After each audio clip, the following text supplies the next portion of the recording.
제대로 된 그런 장례를 치르겠다고 지금 올라와 있는 거예요. 참 대단한 사람들이 아닐 수가 없습니다. 예수님을 향한 그 사랑과 그 정성이 대단합니다. 오죽했겠습니까? 3년 동안 예수님과 함께하면서 그 예수님이 행하시는 일들과 또 그 곁에 보았던 그 놀라우신 예수님의 사랑과 은혜를 경험한 이 사람들로서는 이 일들이 아마 당연한 일이었을 것입니다. 너무나 귀한 분이고 사랑할 수밖에 없는 그런 분입니다. 그래서 비록 예수님의 시신이지만 소중하게 여기고 또한 정성을 다해서 그 장례를 치르고 싶은 거죠. 그러나 어쨌든 이 여자들은 지금 그 무덤에 와 있는 목적이 뭡니까? 죽은 예수를 찾아온 거죠. 죽은 시신을 찾아와서 내가 정성을 다해서 장례를 치르겠노라. 지금 그 일을 하고 있는 거죠. 그러나 죽은 예수는 더 이상 이 여자들과 함께할 수 있는 그런 대상이 아닙니다.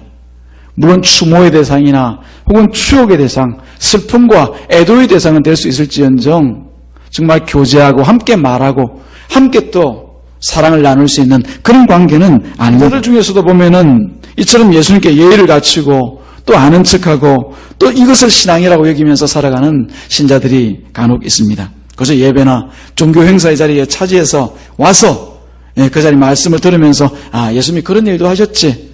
말씀에 기록된 대로 참 예수님께서 좋은 일도 많이 하셨네.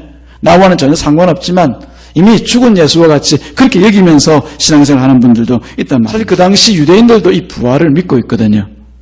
그래서 이 사람들은 이 부활 신앙을 믿으면서 하나님을 믿으면 죽어서 천국 간다. 하나님 나라 간다. 이 정도 그 마음의 중심들은 다 있습니다. 그래서 부활의 의미는 따지지 않고 단지 내가 죽은 뒤에 갈 곳이 있다.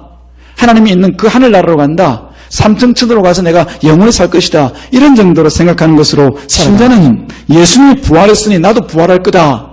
라고 하는 이런 사후에 있을 일들에 대한 막연한 그런 기대나 소망만 가지고 살아가는 사람들이 아닙니다.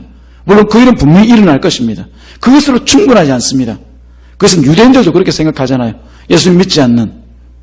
오늘 지금 이 자리에서 예수님이 나의 생명이라는 이 믿음 안에서 살아가는 것이 바로 이 부활 신앙입니다.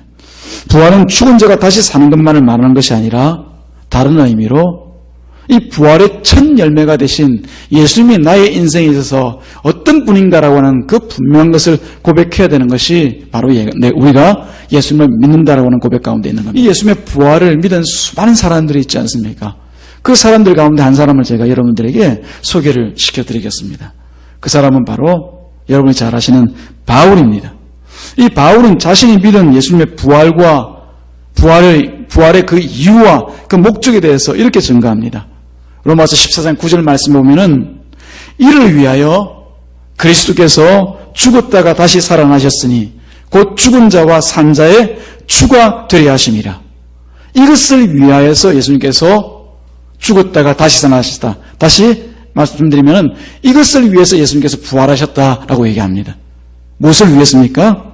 그 뒤에 말씀 보니까 곧 죽은 자와 산 자의 주가 되려 하심이라. 즉 저와 여러분과 같이 예수님 안에서 죽는 자와 예수님 안에서 살아가는 모든 사람들의 주가 되시기 위하여서 주인 되시기 위하여서 부활하셨다는 것입니다.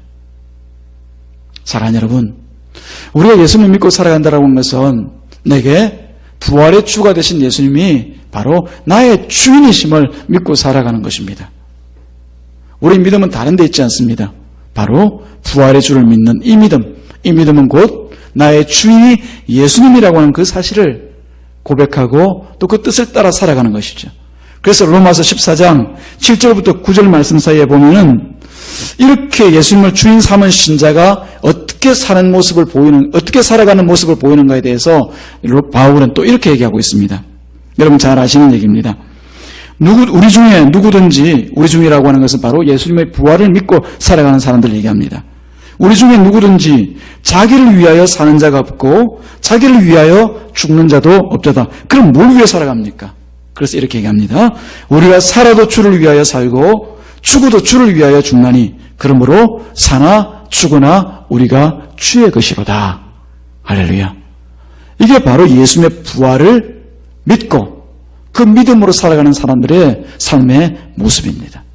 이를 위해서 예수님께서 또한 부활하셔서 부활의 첫 열매가 되시고 우리 주인 되셔서 지금 이 자리에 살아 계신 것이에요. 사랑하는 여러분, 이 부활주의를 함께 지나가면서 우리가 다시 한번 마음 가운데 붙들어야 될 것은 우리는 죽은 예수를 섬기며 살아가는, 죽은 예수에게 제사나 드리면서 살아가는 사람들이 아니라고 하는 사실입니다. 그와 더불어서 살아있는 예수님 앞에 우리는 무엇을 하고 살아가는가? 곧 바로 우리의 주인이 예수님이심을 날마다 고백하며 살아가는 것입니다. 그 고백이 우리 삶 가운데 어떻게 드러납니까? 사나 죽으나 내가, 우리가, 우리 교회가 주의 것입니다 라고 이 고백 가운데 살아가는 것이 바로 부활하신 주님을 알고 사는 사람들입니다. 이런 삶이 우리 가운데, 우리 교회와 우리 각 개인 가운데 함께 하시기를 주님의 이름으로 축복합니다.